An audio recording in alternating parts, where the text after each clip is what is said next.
Hello, world. Today we have a special interview with McCracken Poston, author of the book Zenith Man, Death, Love, and Redemption in a Georgia Courtroom. His new book is a true crime tale featured on forensic files, American justice, and people, set in a small southern town where the truth lay buried for decades.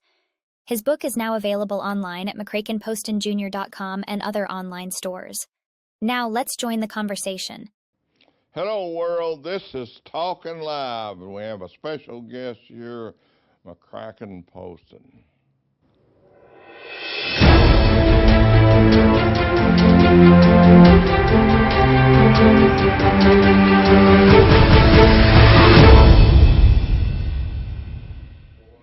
Okay, here we are back again at Talkin Live. We have this special guest here, an attorney, and he's handled some of the top cases in Catoosa County, and I know he spreads out and goes to other places. He's maybe you might call him a high-profile attorney. He does all these high-profile cases, and he usually wins too. So not always. Well, we can't win them all, but here he is, and he's going to talk about his book. And as he talks about the book, and then we'll get back in, and I'll ask him some questions, and we'll find out what made him decide to write this book. Go ahead, Mr. Poston.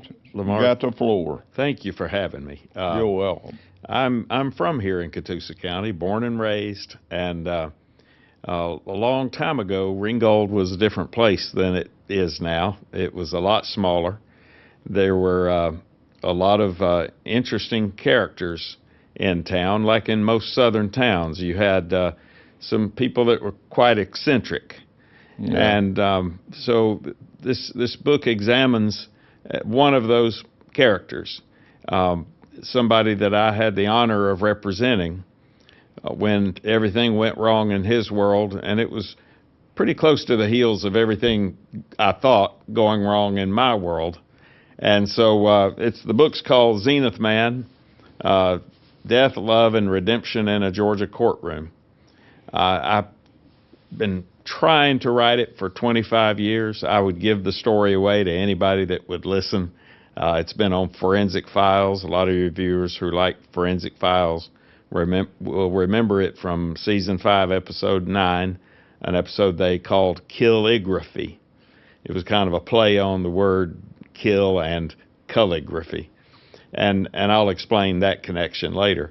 It's also been on American Justice with Bill Curtis. It's been featured on NPR's Snap Judgment. It's been in the People magazine back in 1999, front page of the Washington Post. But none of these stories could explain my client, Alvin Ridley. That's he and his young wife just before they married at a Lake Winnipesaukee, and that's an amusement park, as you know, in our area, but everybody else doesn't know that, in the photo booth. So there was a strip of 4 photos. Yeah, I know about that. Yeah. I used to get my picture taken with my wife in there. Yeah, there was a strip. Broke the camera. Well, Ringgold is famous for the main thing we're famous for in the modern era. You know, we're famous for Civil War battles, but we're famous in the modern era as the place where Dolly Parton and Carl Dean got married. They got their license at the courthouse, and they went across the street to the Baptist church. Well, 3 weeks later, Alvin Ridley and Virginia Hickey get their marriage license. Now, by the time George Jones and Tammy Wynette got married here in 1969, Virginia had disappeared. Yeah. Her family, understandably, I don't blame them, was looking for her. Her parents, and again, I understand them. I understand the motivation. They put articles in the newspaper. Our married daughter is missing, last seen with her husband, Alvin Ridley. What we didn't know was that there was a backstory, a conflict between Virginia and her family. They lived in the new housing, public housing in Ringgold. They had a 2-bedroom apartment. At some point, they got evicted. And Alvin, being Alvin, he's very litigious and hard to agree with a lot of things. He fights it. And they have a jury trial over the eviction. Well, because I later represented Alvin, who was accused of murdering his wife, I was in the position to try to learn as much as I could. He wanted me to relitigate all this old litigation, including the eviction, including where he sued over what seemed to be a minor traffic accident that his father had. His dad died 2 years later of pancreatic cancer, but in Alvin's mind, there was a connection. And he had litigation that was always falling short of anything that he wanted it to be. It was always ended up being dismissed for one reason or another.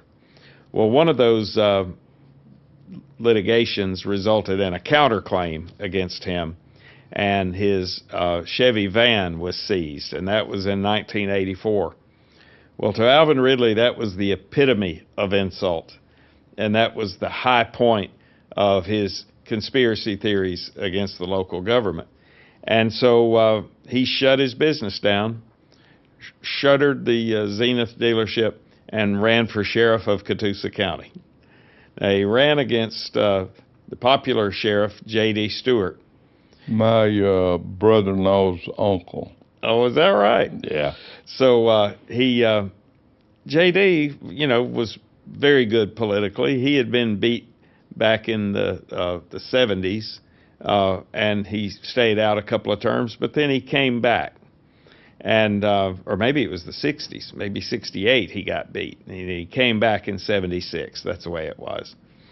Well, when he came back, Alvin Ridley he was given by J.D. Stewart one of these honorary deputy cards that sheriffs used to hand out like candy. Yeah. Because it helped you sometimes if you got a speeding ticket out of town. Yeah. And so Alvin used that honorary deputy card, and when he got mad at the county for picking up his van, he ran against J.D., citing his 8 years of law enforcement experience using the honorary deputy card that J.D. had given him. Yeah. So it was kind of a comedy of errors, but I remember I was already interested in politics then, and I remember Alvin Ridley speaking to a crowd in 1984 on the courthouse lawn, an all-candidates rally, and I was already interested in running for office. I was 4 years away from running myself. Was Alvin Ridley akin to the Ridleys in Chatsworth, Georgia? Yes. Yeah. I know those. Yeah, from the Ridley community out there. E.D. and all them. I know who you're talking about. His dad was Bill Ridley, but his dad had brothers that were over here, like Kib Ridley and others. And Alvin was, as he mounted the courthouse steps to give his talk as a sheriff candidate, I could tell that the crowd was ready for him in terms of heckling and jeering him and giving him a hard time. But that's when I realized that Alvin Ridley is smarter than anybody thinks he is. He brought a cassette recorder. He brought it to the microphone. He pushed the button, and you could hear the end of a sentence that Luther Massengale was saying. Yeah, I know Luther too. About the sign-off of Channel 12 TV. You remember how, unlike in this world we have today, now TV stations used to sign off about midnight or 1 a.m. And they played the national anthem. Yeah. And Alvin had taped the playing of the national anthem, put it right in the microphone, and played it for this crowd. Well, he completely reset that crowd because suddenly everybody had to stand up and take off their hats and show respect for the country. And I thought, this guy's smarter than everybody gives him credit for, because he completely just disarmed the people that were there to make fun of him and to tease him. And then he went on into his speech later, and it was kind of a rambling thing about the sheriff taking his van and his daddy's car wreck not being processed right, and the very ills that he constantly complained about. So obviously he did not win. But and then I got elected to the Georgia legislature and was there for 4 terms, and developed diabetes while I was there, so I kind of changed my perspective. I kind of became a reformer. I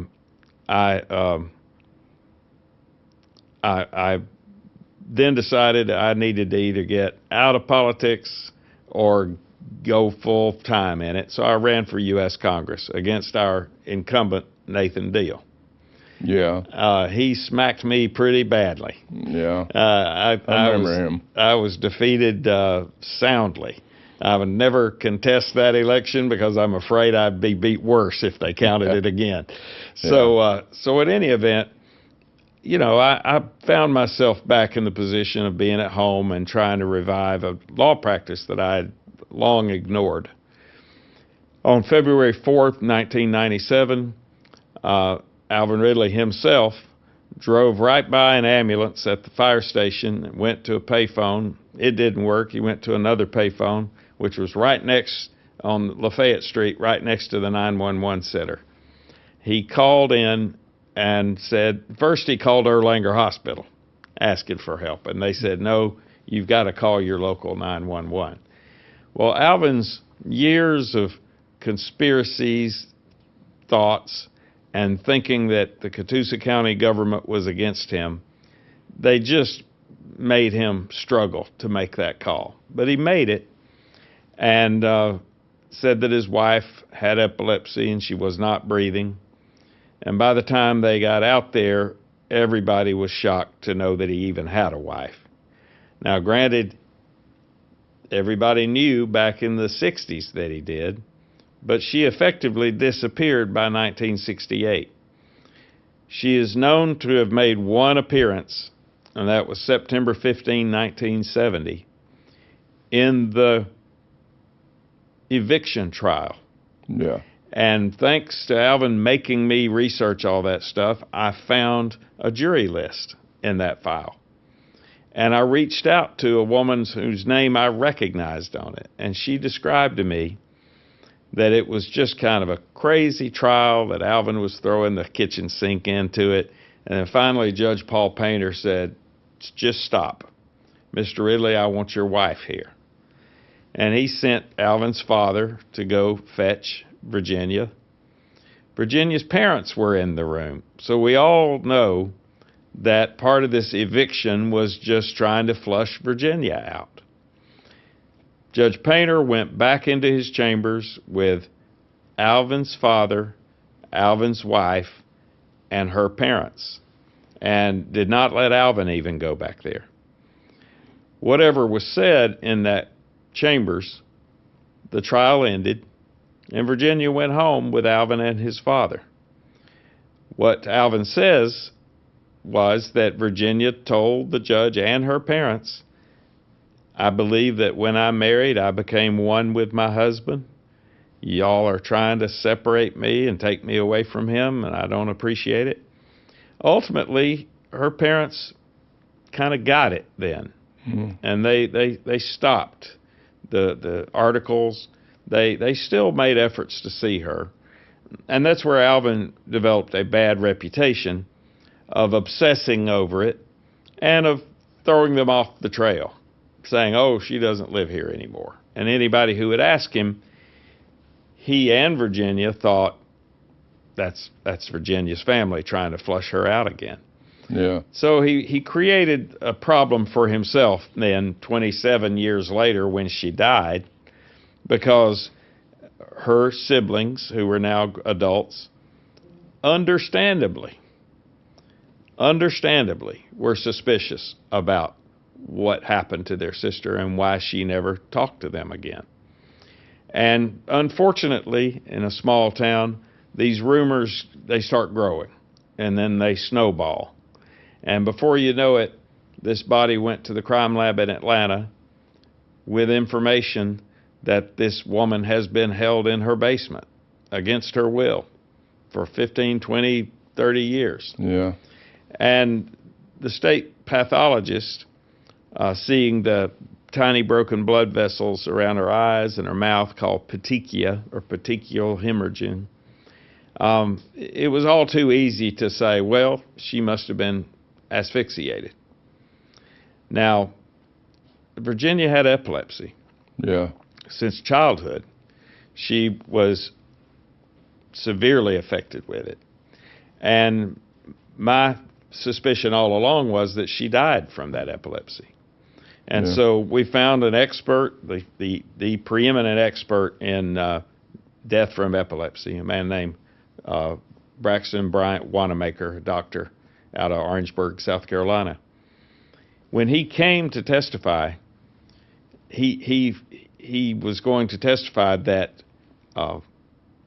people who have seizures can have these marks. Even people who have coughing fits, depending on their constitution, they can have these spots. Yeah. Well, Alvin wouldn't let me in his house.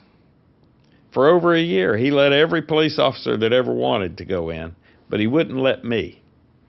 So Thanksgiving of 1998, my parents sent a turkey plate from Thanksgiving and said, take this to Mr. Ridley. It was that act of kindness that opened the door to his house, where I found hundreds and then later thousands of Virginia Ridley's writings.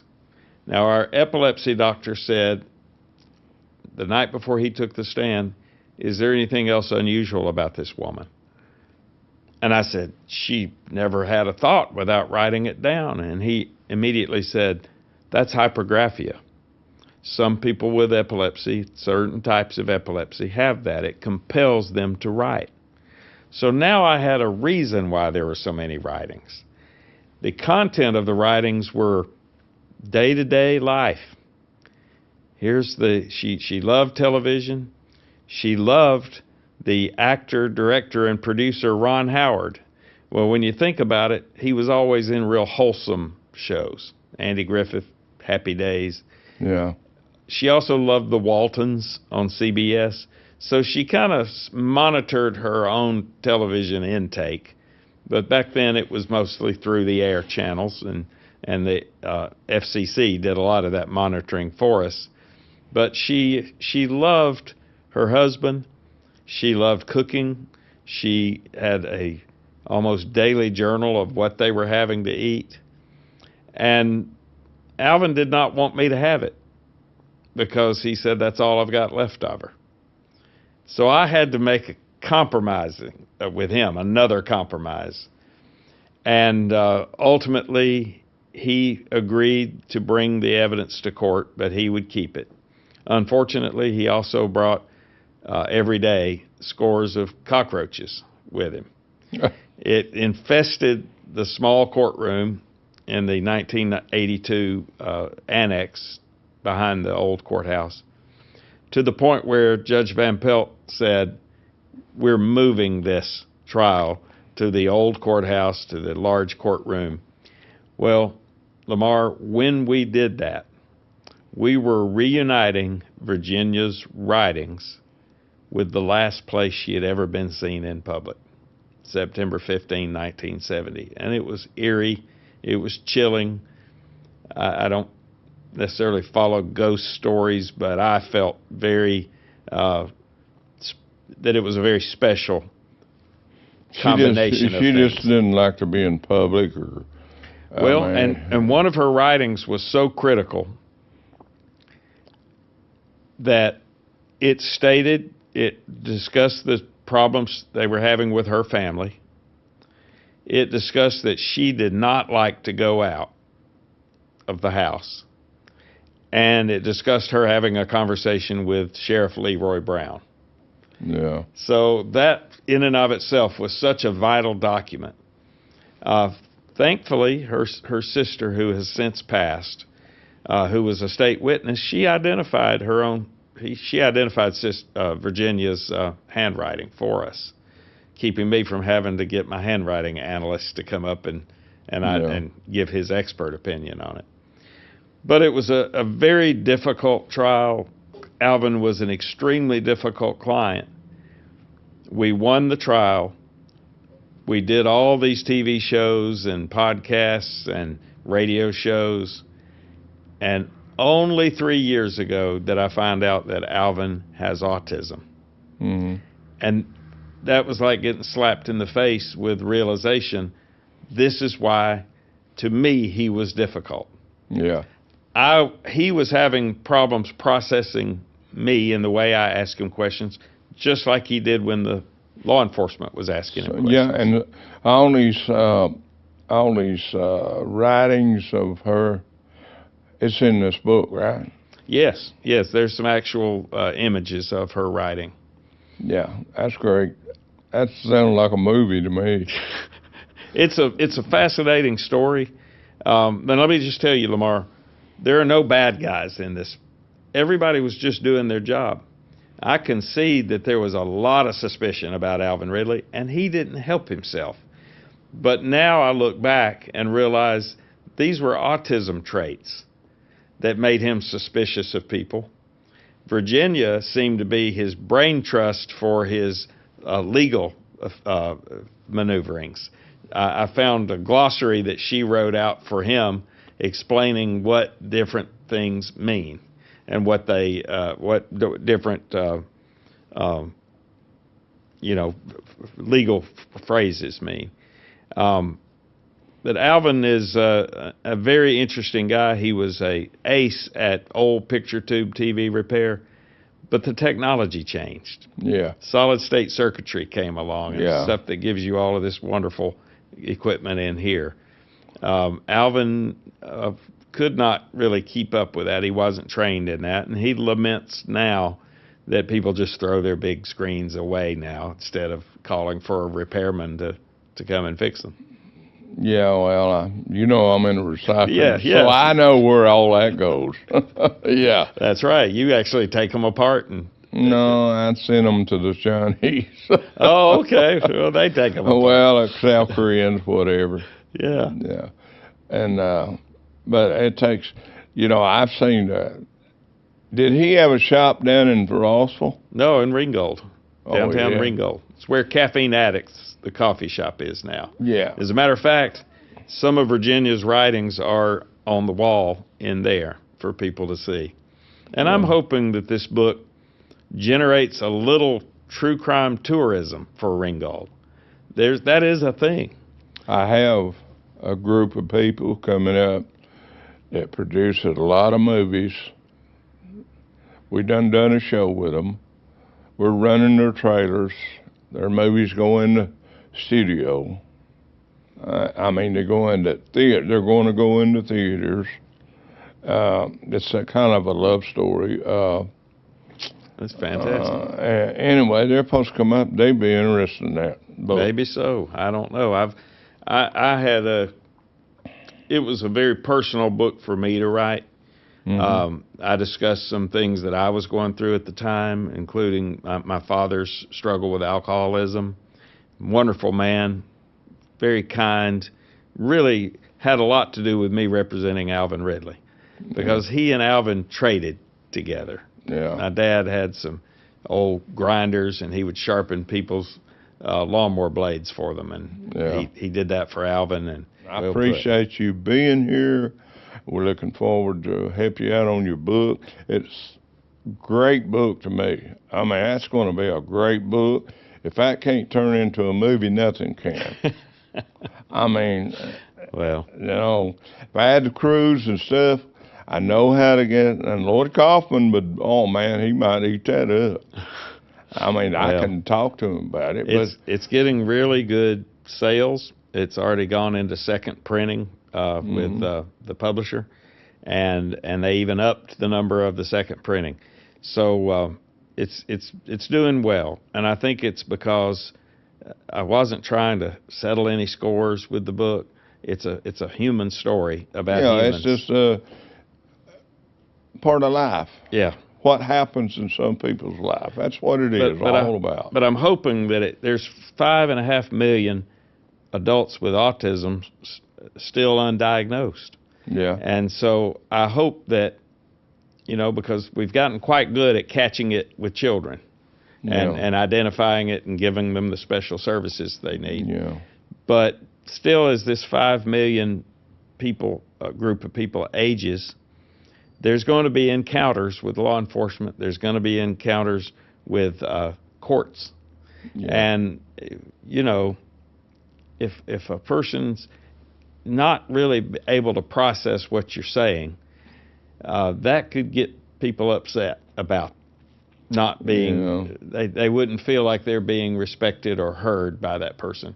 In reality, we're all having problems processing each other. And, but a person with autism is quite often very literal. Alvin took the stand. He was doing so well that I completely forgot how literal he is. Mm-hmm. And so I said, Alvin, tell the jury what you've lost. And I was hoping he would say, my best friend or the love of my life. He said, oh, I guess the funeral bill. And the DA went to town on that because he sounded so cold and detached. Yeah. But in reality, that's how he processed that question. As a very literal one. What are you out? What have you lost? Technically, literally, what have you lost? Well, I guess the funeral bill. That's a perfectly good answer. Yeah. But of course, I was horrified when I heard it come out of his mouth.